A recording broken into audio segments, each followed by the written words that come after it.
తెలంగాణలోని పురపాలక సంఘాలు నగరపాలక సంస్థలకు ఎన్నికల నిర్వహణకు రంగం సిద్ధమైంది. రాష్ట్రంలోని 7 నగరపాలక సంస్థలు 116 పురపాలక సంఘాలకు సంబంధించి 2-3 రోజుల్లో ఎన్నికల షెడ్యూల్ విడుదలయ్యే అవకాశం ఉందని రాష్ట్ర ఎన్నికల సంఘం వర్గాలు తెలిపాయి. షెడ్యూల్ ప్రకటించే రోజు ఉదయం రాష్ట్ర ఎన్నికల కమిషనర్ రాణికి ముదిని అన్ని జిల్లాల కలెక్టర్లు, ఎస్పీలు, పోలీస్ కమిషనర్లతో కీలక సమావేశం నిర్వహించనున్నారు. ఎన్నికల తుది ఏర్పాట్లు, భద్రతపై సమీక్షించిన అనంతరం అధికారికంగా షెడ్యూల్ను ప్రకటించనున్నారు. ఎన్నికల కసరత్తులో భాగంగా ఈ నెల 20 నుంచి ఉమ్మడి జిల్లాల వారీగా కలెక్టర్లతో ఎస్ఈసీ వరుస సమీక్షలు నిర్వహిస్తున్నారు.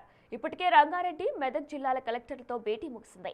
ఇవాళ ఉదయం సాధారణ ఎన్నికల పరిశీలకులతో, సాయంత్రం ఎన్నికల వ్యయ పరిశీలకులతో ఎస్ఈసీ సమావేశమై దిశానిర్దేశం చేయనున్నారు.